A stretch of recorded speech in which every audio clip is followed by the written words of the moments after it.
This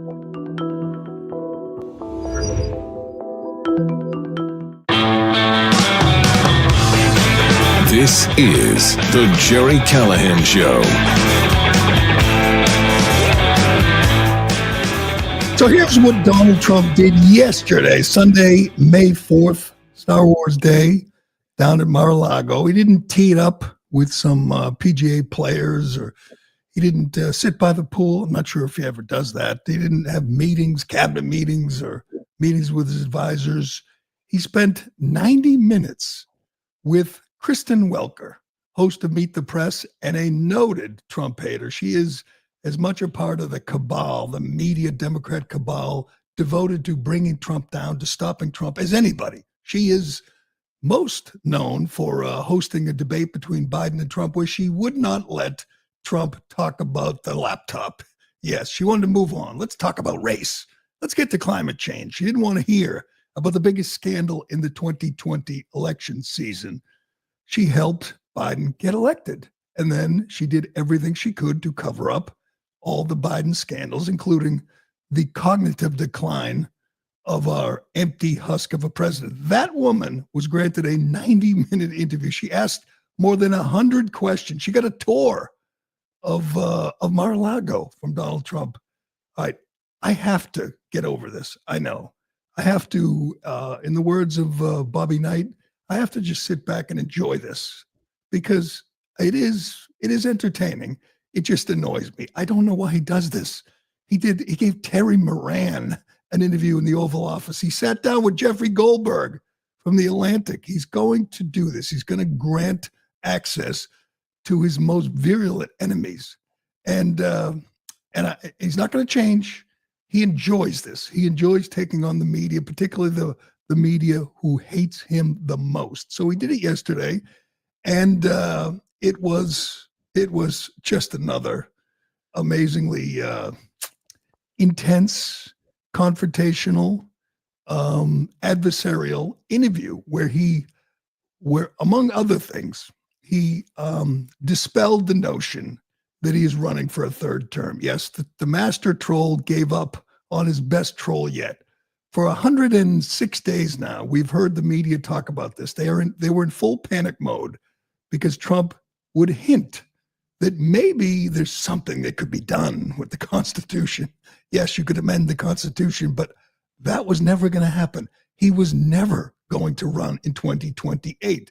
He talked about it for a couple of reasons. One being he doesn't want to appear to be a lame duck. He doesn't want to talk about who's next. He doesn't want to transition into the campaign season for 2028. So he played along. He had people, his people, MAGA people, who would drive the narrative and say, yeah, you never know. He could run for a third term. It could happen. He'll be 82, even if he could run. I don't want another 82-year-old president. And I think the Republican bench is very deep, and it is in such stark contrast to the Democrat bench. They have plenty of people. The obvious choice is J.D. Vance. I look forward to J.D. Vance ascending to the throne. And as Trump points out, there's many others, 15 to 20 people, he said, who could take the reins and keep the MAGA movement going. I don't think anybody is worried about that. They're not saying, oh no, Trump, when he retires in 4 years, we're going to be lost. We don't have an heir apparent. Well, they don't. Democrats sure don't, as we've talked about many times. Hell, the leader in all the polls right now is Kamala Harris, the single worst political candidate to ever run for president in this country. And the others, Tim Walz and AOC and Jasmine Crockett, they have nothing but weirdos and freaks and left-wing lunatics. So anyway, we know that it'll likely be J.D. Vance if for some reason Vance doesn't want it. Marco Rubio is there. Tulsi Gabbard may run. Who knows? But there'll be plenty of candidates, and Trump knows this. So finally, I guess he was sick of playing along. Finally, he gave it up. There will be no Donald Trump in 2028. And I guess he just decided he'll give Kristen Welker the scoop. And he told her, it's not going to happen. He's focused on these 4 years, having great 4 years, having great 2 terms. And I guess we're all moving on now. We're all moving on. You could still buy a Trump 2028 hat if you want to troll. I can't think of a better way to push these Democrats and these media people over the edge than keep talking about Trump 2028. But it was never going to happen. It was just a troll. It was never studied. They didn't look at the Constitution and say, maybe we can amend it. Maybe we can accommodate Trump, 82-year-old Donald Trump in 2028. It wasn't going to happen. Here he is finally giving up the jig at yesterday on Meet the Press. Are you seriously considering a third term, Mr. President, even though it's prohibited by the Constitution? Or is this about staying politically viable? I will say this. So many people want me to do it. Mm-hmm. I have never had requests so strong as that. But it's something that, to the best of my knowledge, you're not allowed to do. Mm-hmm. I don't know if that's constitutional that they're not allowing you to do it or anything else, but there are many people selling the 2028 hat. But this is not something I'm looking to do. I'm looking to have 4 great years and turn it over to somebody, ideally a great Republican to carry it forward. But I think we're going to have 4 years, and I think 4 years is plenty of time to do something really spectacular. There it is. We're done. By the way, he missed a great opportunity to continue the troll here. He mentioned J.D. Vance, of course, and he mentioned Marco Rubio a couple times. He loves Rubio, as well he should. Rubio's has half the jobs in his cabinet right now. But here's all you had to do. Here's all you had to do, Donald. You could have just said J.D. Vance, Marco Rubio, or Don Jr. If he just mentioned his son and said, maybe those hats are for Don Jr., she would have lost it. Democrats would have lost it. The media would have lost it. It would have been a continuation of one of the great troll jobs in American history. But we're done talking about Trump, a third term. It was never real. It's amazing. These fools, these chumps just fell for it and talked about it and kicked and screamed about it. He can't do that. Of course he can't do that. Nobody actually thought he could. Nobody bought it. Nobody believed it. It's just so silly. But there were plenty of moments where Trump was getting annoyed with Kristen Welker, a Democrat with a press pass. Again, I have only so much sympathy for him when he's getting grilled by one of his enemies. He sat down with, Joe Biden never sat down with the New York Times or the Washington Post or NBC or CBS. He never gave interviews to any of his friends and supporters. These were the most devoted Biden supporters anywhere. And he wouldn't give them 10 minutes. Trump gives this awful woman 90 minutes. And there were, of course, very tense moments. It started off great, as you'd expect, when she started asking about prices going up. And I knew that would set him off, and it did. Watch this. Prices are already going up on some popular items.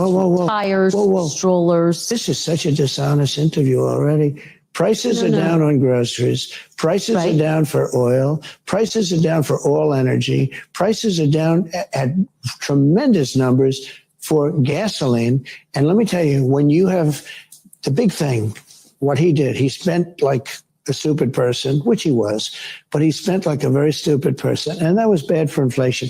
But what really killed us with inflation was the price of energy. I got to just sit back and enjoy it. That was good. This is already a very dishonest interview. That was the beginning. And then he sat there for another hour and a half. And then we're going to get to his other troll job of the weekend, which was great. But I do have a problem with some of with one Trump answer. He continues asked about tariffs and how they're going to make prices go up on the junk from China. Obviously, we all know that. People have got to accept that. You're going to have to buy American or buy from some other country. If prices from junk from China go up, you have an option. Don't buy it. That's the explanation. Buy American or buy something else or whatever. Just understand that it's a long-term strategy to reset the global market and and limit our dependence on China. And when they talk about, oh, what about toys? You say, you know what? You're just going to have to adjust. If you think toys are too expensive, buy fewer toys or buy different toys or find something that's not made in China. We have to do this. Other presidents have neglected this. We have to adjust. We can't depend on China for everything. That's the answer. Drop the dolls. I know. I'm all in. I support this. I want these tariffs to work. I think they will. I think he will soon sign deals with many countries.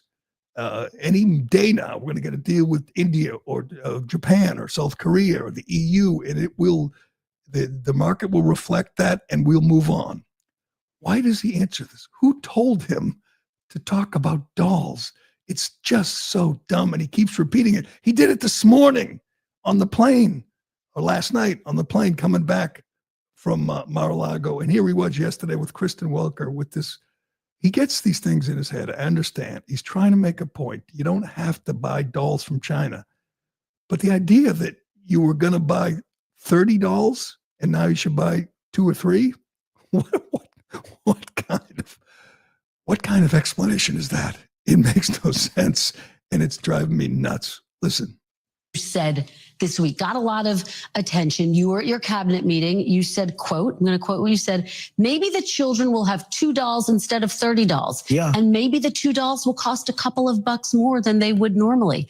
Are you saying that your tariffs will cause some prices to go up? No, I think the tariffs are going to be great for us because it's going to make us rich. But you said some dolls are going to cost more. Isn't that an acknowledgement that some prices will go up? I don't think a beautiful baby girl that's 11 years old needs to have 30 dolls. I think they can have 3 dolls or 4 dolls because what we were doing with China was just unbelievable. We had a trade deficit of hundreds of billions of dollars with China.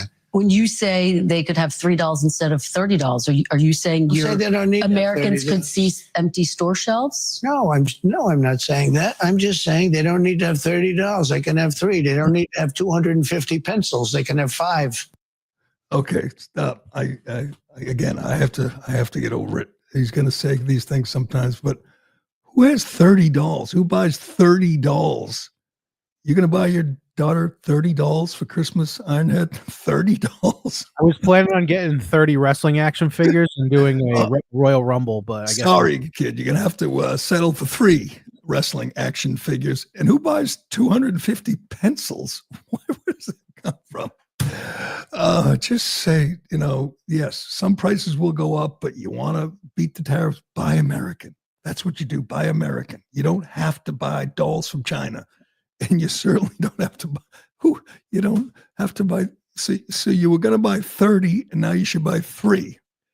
There are good arguments for the tariffs. That is not one of them, and I don't know, maybe Caroline Levitt or Stephen Miller or somebody should pull him aside and say, drop the dolls, forget the dolls. But that's my nit to pick on this weekend because there were some other great troll jobs. As the conclave commences in Rome, where these geriatric cardinals and bishops or whatever, you can't vote if you're over 80, by the way. I think we should have that same rule here in the United States. You can't vote if you're over 80. That means half the Democrats would be ineligible to vote right now. Half the Trump haters and Elon Musk haters are over 80. But you can't vote if you're over 80.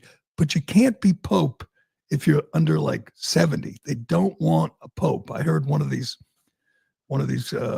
analysts, these bishops who are analyzing, saying they don't want a young Pope because then they can't, they won't know if they have a guy like John Paul who was 58 and was in that seat for 25 years. They don't want that. They want a 75-year-old guy who's probably going to be there for 7 or 8 years and then croak, and then they pick someone else. So we're going to get a new Pope.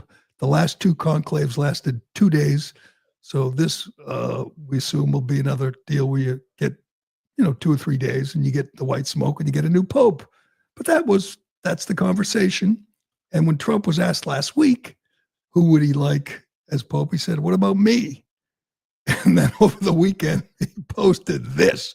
and the official White House account reposted Trump in Pope garb, holding up a finger.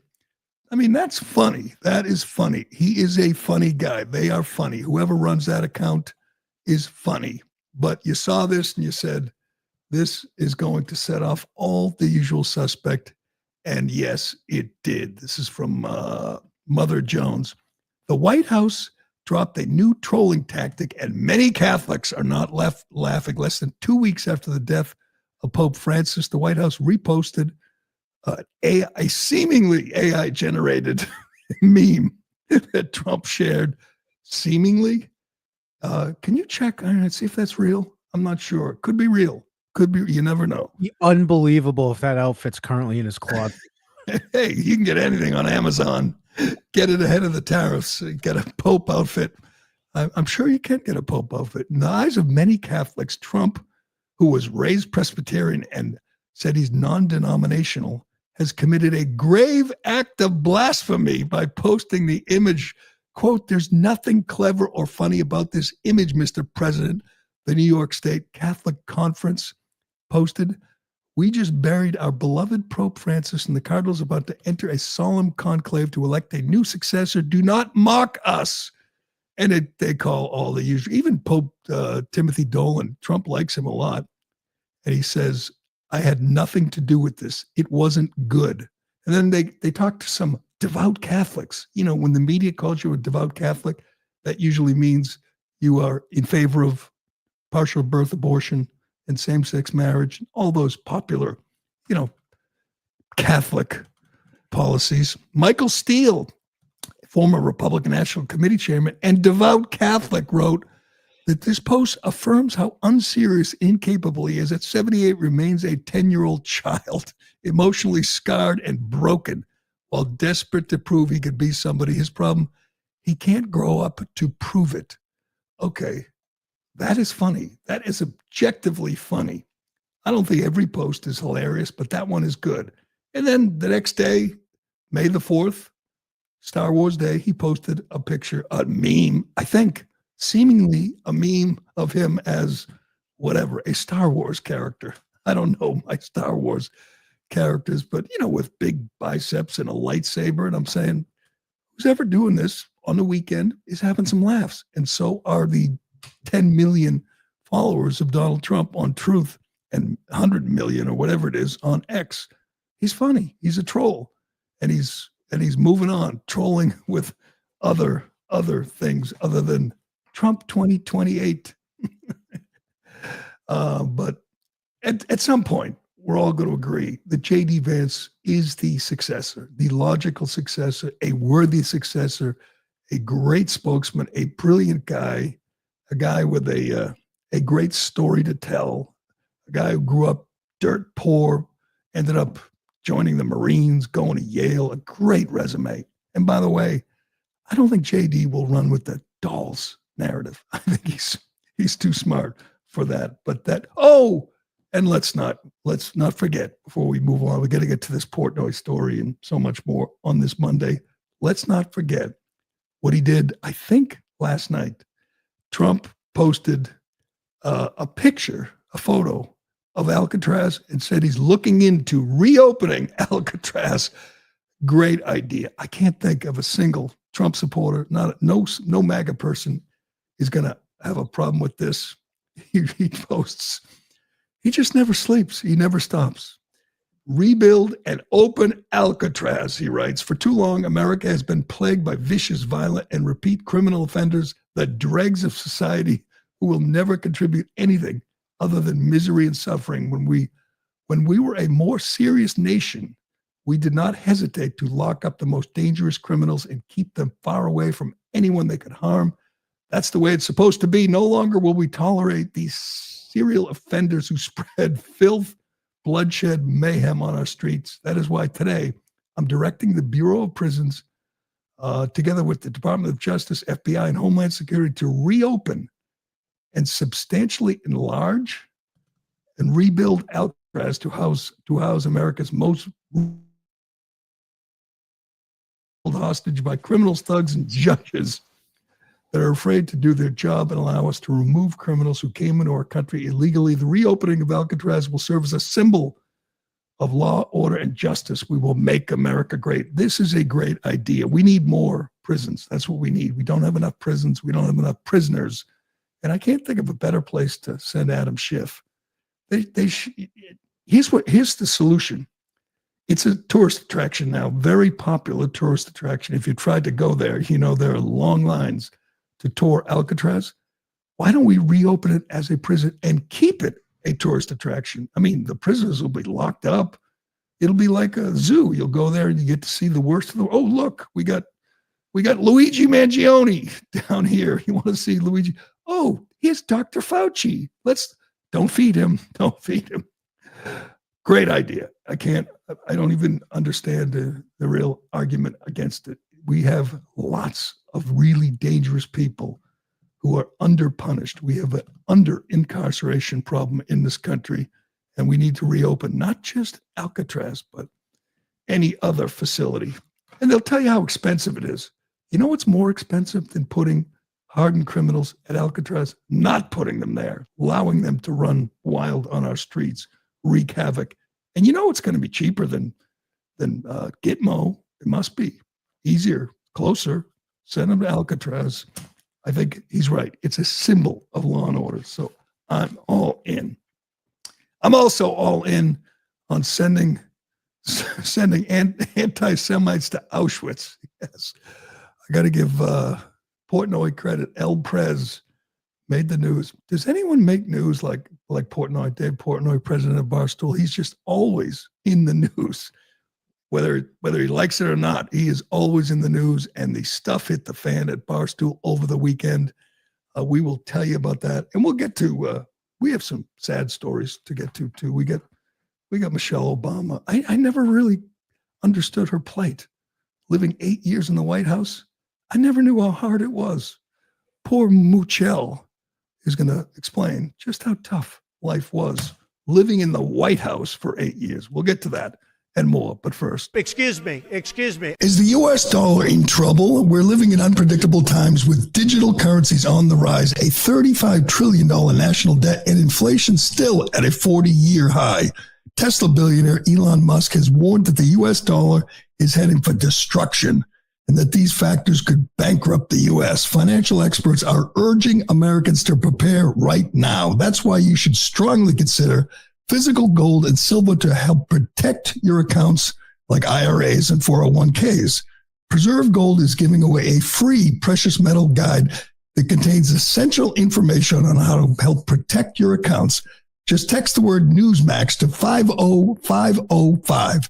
Learn how you can put physical gold and silver into an IRA or a 401k and even purchase precious metals for delivery directly to your home. Preserve Gold has hundreds of 5-star reviews and millions of dollars in trusted transactions with satisfied clients. As an exclusive offer to our listeners, in addition to the free guide, you can also get up to $15,000 in free gold and silver with a qualified purchase. So don't wait. Text Newsmax to 50505 to claim this exclusive offer from Preserve Gold today. This story was wild. Hell, it's still wild. If you missed it over the weekend or yesterday, a video came out from a bar in Philadelphia. I didn't even know that Barstool owned a bar in Philadelphia, but they do. Portnoy owns a bar in Philadelphia. And this sign, it's a short video of just people partying at this bar. And you see this neon sign that says, F the Jews. And they're all laughing about it like it's a big joke. And the Stop Anti-Semitism website, Twitter account posted it and said, you got a problem here, Portnoy, and said they want to bring it to his attention. So it gets his attention immediately. Now, I didn't know he owned the place, but he does. And he's obviously Jewish, and he's not reluctant to speak out.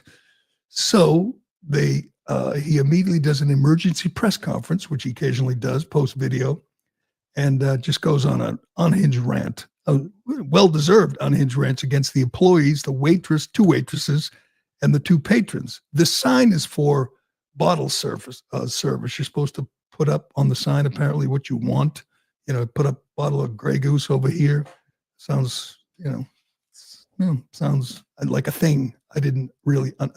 Places I go don't have those signs, but they have the sign, and immediately everyone wants to know how is this happening at Barstool's bar in Philadelphia. He goes on, explains it, what happened. They told the waitress to put it up there. She did. He immediately fires two waitresses and says he's going to ruin the lives of the two guys who asked her to post this.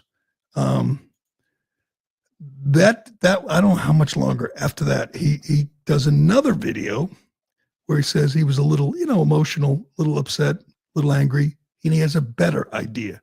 By the way, one of the two guys was a student at Temple named Mo Khan, a Muslim student, was immediately suspended by Temple. I guess Temple is not going to lose their federal funding, and I assume Mo Khan will transfer to Harvard or Yale or Columbia. They'll love to have him.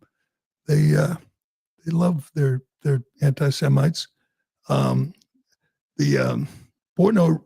said the employees complied with a customer's request for a sign in connection with ordering bottle service, and he explains that he was going to go get the two guys, destroy them, burn them down. He says he was shaken. He was so effing mad.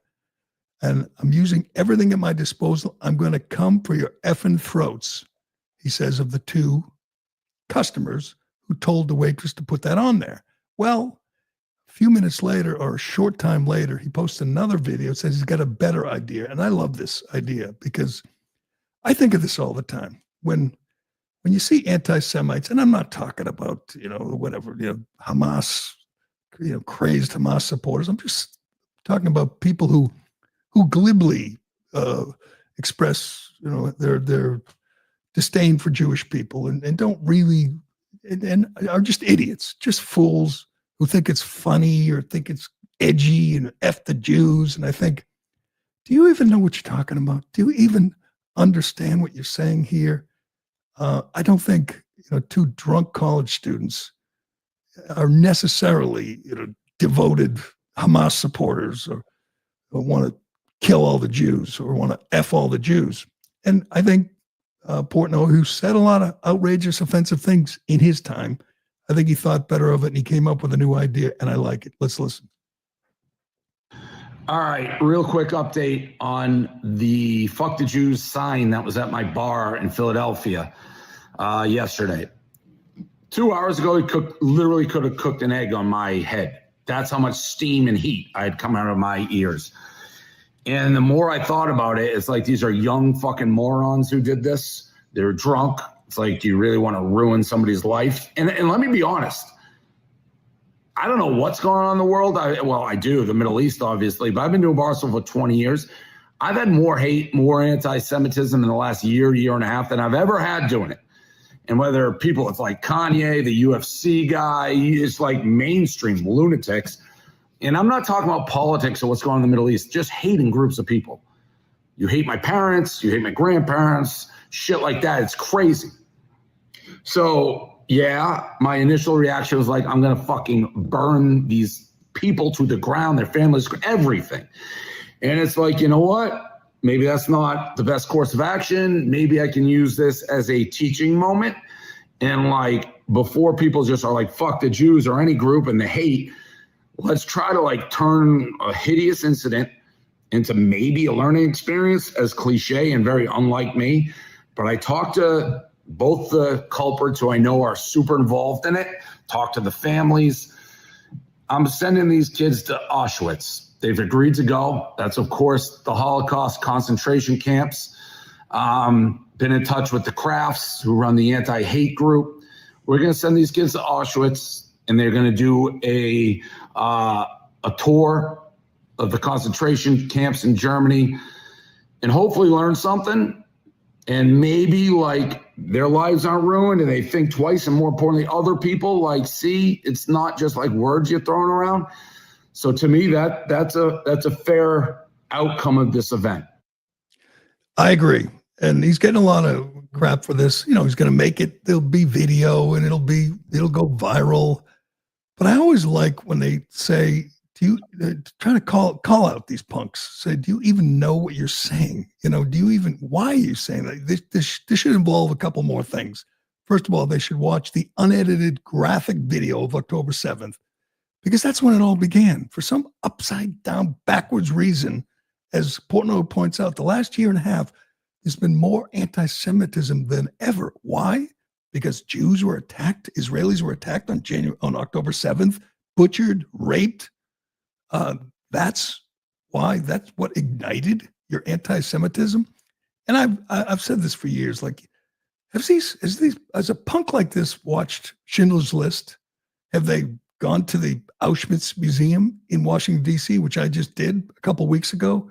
You could never walk through that place, see that video, see those videos, those photos, listen to the voices, and then say, F the Jews. I mean, it's not only offensive and hateful, it's illogical. Like, you're in America, you're a college student, you go to school with Jewish kids, and you blame them for what? For the fact that Israel is attacked, and you're not happy with their response to that attack, so you blame some kid in Philadelphia? It's just, and their lives will be, I don't know about ruined, but their lives will certainly be affected, these two punks. But it will be fascinating to see them go to Auschwitz, which, by the way, is in Poland, Dave. It's not in Germany, but whatever. Send them to Auschwitz. Send them to the Auschwitz Museum in Washington, D.C. Make them understand, make them try to explain their anti-Semitism, their hate for this one group. I remember talking about this at the time when Deshaun Watson, former Eagles wide receiver, had anti-Semitic posts, and they asked Julian Edelman about it. And he's Jewish, and he's obviously been involved in some of these, with the Kraft family and fighting anti-Semitism. He offered to go with Jackson, take him to the Holocaust Museum in D.C. and have lunch and talk to him. And I'm going to guess that if this idiot, Deshaun Watson, actually toured the museum and listened to Edelman, he would think twice. It's almost become, I don't know, stylish for certain groups to hate Jews somehow. The Kanye effect. Kanye is a moron. That UFC fighter. You know his name? Ironhead, the UFC fighter who thinks Hitler's a great. Bryce Mitchell. Bryce Mitchell. Bryce Mitchell, who got his ass kicked a couple weeks ago, which was great, but thinks Hitler was a great guy. Here's where you have to, I don't want to say cut him some slack. Here's what you need to know. He's a moron. He's an idiot. He's not, Nick Fuentes. He can't give you a thoughtful explanation for his disdain for this one group. So if he did learn something, if he just sat and watched Schindler's List or spent an afternoon at the Holocaust Museum, maybe he wouldn't be such an idiot. And I think that's Portnoy's goal. And I know he'll get a lot of crap if they are posting this video and counting the clicks, but won't it be fascinating to watch Mo Khan, a 22-year-old anti-Semite from Temple University, actually tour the Auschwitz Museum in Poland? I mean, is he going to come out of there a different person? I don't know, but he will certainly be humbled. He will certainly understand just how ignorant he has been, but we will see. I'm trying to find out if Edelman and Jackson actually got together. But I love that response from Edelman. Instead of just saying, "Oh, F him," he says, "Let's go, let's talk, let's take a tour, let's learn something." And that hopefully will happen with these two. I don't think the waitresses are going to go to Auschwitz with these two punks, but it was you got to love the way Portnoy handles this. He just turns on the camera and just talks and just rants and just spills, his heart and soul. And that's how it should be done. It is a problem though, man. A lot of Jewish people a lot of influencers and X accounts, Jewish people are posting the anti-Semitism they face every day. They get on Twitter, they click on, and there it is, blaming the Jews. It's a sickness, and it makes no sense. Again, blaming college kids I know we've talked about this a lot at Yale and Harvard and Columbia and all these, and blaming Jewish kids in America because you're upset about a war 5,000 miles away. It just makes no sense. All right, speaking of making no sense, we got to get to another noted anti-Semite, Ilhan Omar, who is, I think we can conclude, the most vile, the most disgusting, repugnant member of Congress. Hell, the most disgusting elected official I think we've ever seen in this country. Oh, and we can't forget Michelle Obama, the poor woman. The poor woman. She had to pay for food. Yes, thoughts and prayers to the Obamas. We just don't understand what a tough life they have. We'll get to that and more, but first. Excuse me. Are you a yo-yo dieter? You diet, you lose weight, you gain it all back, plus a few extra pounds. Then later you lose it, regain it again and again and again. It's dangerous. You know this. Studies show that you can increase your risk of heart attack, stroke, type 2 diabetes, and other health problems. Breaking free of your yo-yo diet pattern is a main reason doctors created Lean. Lean is a supplement, not an injection, and you don't need a prescription. The science behind Lean is impressive. It's studied natural ingredients target weight loss in 3 powerful ways. Lean helps maintain healthy blood sugar, it helps control appetite and cravings, and it helps burn fat by converting fat into energy. Listen, if you're tired of losing weight and gaining it back, if you want to lose meaningful weight at a healthy pace, Lean was created for you. Let me get you started with 20% off when you enter Newsmax20 at takelean.com. That's code Newsmax20 at takelean.com. All right, we've heard from Michelle Obama a lot lately. She has a podcast, I don't think aside from the clips that get played on shows like this and Megyn Kelly and others, I don't think there's a lot of fans. I don't think it's going to last much longer, but she is just a miserable woman. Honest to God, you would have a hard time finding someone who has a better life, to whom America has given more than this woman who has just accomplished nothing in her life and had everything handed to her. She is worth hundreds of millions of dollars that we know of. She has 4 mansions, including one in Martha's Vineyard and one in Hawaii, which are on the coast, because she's so concerned about climate change. But she has, as she explained, she has a convoy of 4 SUVs anytime she goes anywhere. Secret Service, bodyguards, butlers, servants, maids, you name it. She could not possibly have a better life. But she could be the least, self-aware person. Does she know what she sounds like when she does these shows? Does she know what a whiner, what an ingrate she sounds like? Here she is actually complaining about the costs she incurred while living in the White House. Yes, I believe this is real. This is not AI, is it, Ironhead? Because this is just amazing. Not to my knowledge. Let's listen to the former First Lady talk about how tough it was to make ends meet while living at 1600 Pennsylvania Avenue. Many people don't know. I mean, much is not covered. You're paying for every bit of food that you eat. You're not paying for housing and the staff in it, but everything, even travel. If you're not traveling with the president, if your kids are coming on a Bright Star, which is the First Lady's plane, we had to pay for their travel. Did she just say what I think she said? Yep. They have to pay.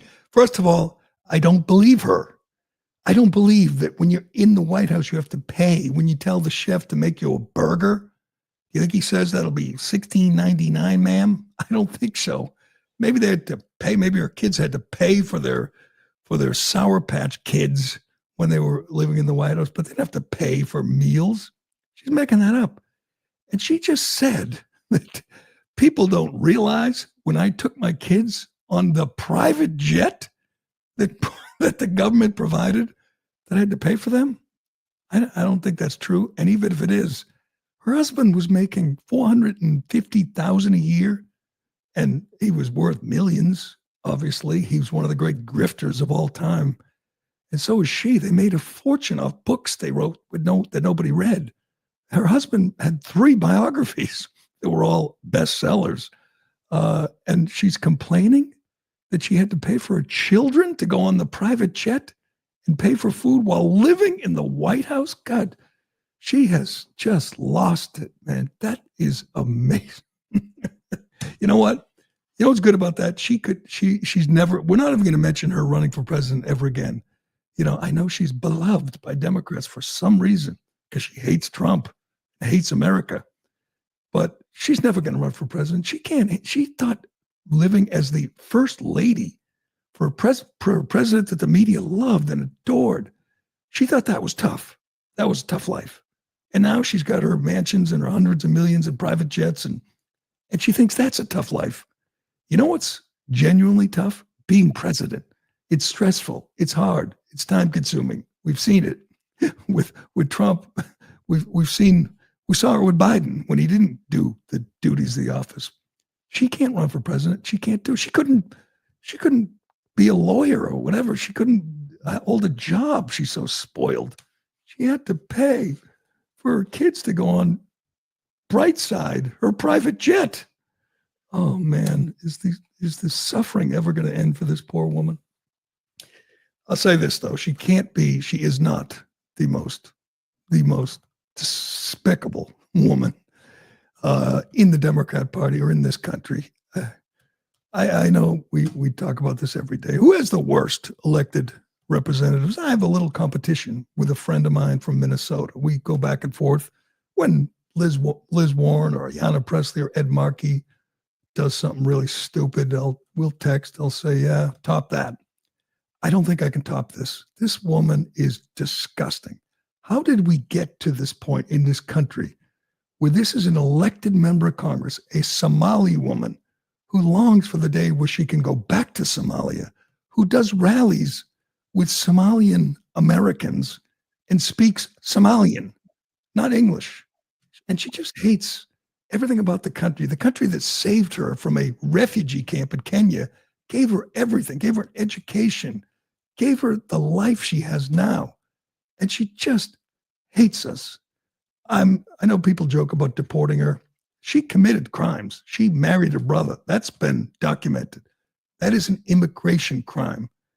I would love to see Tom Homan or Pam Bondi prosecute this awful woman. She does an interview where it's just so over the top, racist and delusional that it's hard to believe. Hard to believe she gets to vote. Like if they hold a vote today in Congress, this woman gets to vote. She makes $174,000 a year. She has a big staff. When someone tries to ask her a question, a legit question about policy, she says F off. She's just so arrogant. Here she is saying that we have a problem in this country.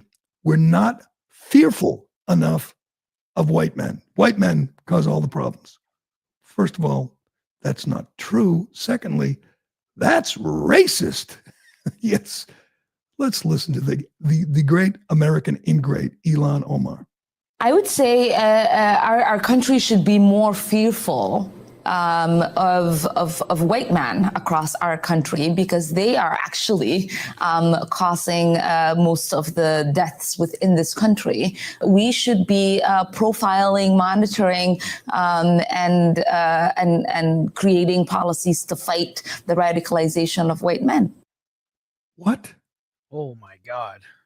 She says she's smiling. If you're just listening, she's smiling. We should be more fearful of white men. And I believe that's Mehdi Hassan with her. Doesn't follow it up. Say, what do you mean they caused the problems? What problems are you talking about? Violence in the streets? I don't think that's largely white men, lady. What problems are you talking about? I mean, what do you say at this point? She's just disgusting. She's the worst. She's the worst. And people of Minnesota vote for this. The governor of Minnesota said when he's feeling down, when he's feeling sad, he just thinks that he thinks of the day Ilhan Omar was elected and he gets a bounce in his state. Yes, that's what Tampon Tim said. It makes him happy to think this angry, bitter, America-hating, racist woman is an elected official from his state. That's what makes Tim happy. Here she is in a video that just reappeared from 2022, talking about what, her goals in life, what she really wants to do, where she'd like to live. And I think we should accommodate her. Check this out. No, in jidadkeennii aan wada dhisano. Anigu waan ahay gabar Maraykan. I am an American migrant. Oo Congress-ka in the U.S. Congress. Laakiin waxaan ahay gabar But I'm a Soomaali. Somali girl, Gabar idinku jinsi ah. a girl with lineage, Gabar a idinku. girl with a language, with your religion. Hadde qof iyadoo da'yar. That was a young child taken from her country that misses her country and wishes to live there. oo dadkeedii wax ay la wadaagto. Marka alxamdulilah waxaan I rajaynayaa am hopeful in the future that me and my children will be able to raise our kids iyagana ilmahooda ay ku in barbaaran. this land where I was born and raised. So Taasna she's ay suurta in Congress saying she wants to move back to Somalia where she could raise her family. And she's saying it in Somalian to a group of Somali Americans who cheer. That is just, how did we get to this point? This is not what the founding fathers envisioned. Black Hawk. Yeah, I was just reading about Black Hawk Down. Again, 18 American service members, most of them white men, maybe all of them, who lost their lives in the Battle of Mogadishu, trying to feed the people of her country. And she hates white men. She hates the military. She hates the country who's given her everything. And it's not her fault. I know there are people out there who hate America. It's the fault of Minnesota. You vote for this woman. I know you have, many of them are Muslim and many of them are Somali, but you're American now. You swore an oath to the Constitution and you talk while sitting in Congress about moving back to that lawless hellhole from which you came. Yes, here's Ilhan Omar. We know she lied about marrying her brother. It's documented to get him into the country. She committed immigration crimes. She should be prosecuted. But the woman who said that white men are the problem, that we should be more fearful of white men, here she is with her husband, who sure appears to me to be a white man. Do I have that right? That is a white man, correct? He definitely looks pretty white, Jerry. And, some of the radicals, some of the squad members are kind of, they seem like okay people. But this woman seems just like an awful person who again, she's a racist. She hates the country. She hates the military. She hates the president. She doesn't have to stay here. You don't have to live here, lady. There's no rule. You can move now back to Somalia. That's your goal. That's your desire to go back to your home country where you ran as a refugee because your father was a colonel in a military that was committing genocide. You can go back now. We could arrange that. I'm sure we could probably get your flight today. You and your white husband can head back to Somalia and live happily ever after. What a disgusting human being. I could do this all day. What a day. What a weekend. Can you get that Trump meme of him as Star Wars? I want to know exactly what he is before I get offended. Because you know what, too? We should get the Trump photo of him on Cinco de Mayo, one of the great, I don't know what you'd call it, one of the great posts when he wished everyone a happy Cinco de Mayo and said the Trump Tower has the best taco bowls. Oh, yeah.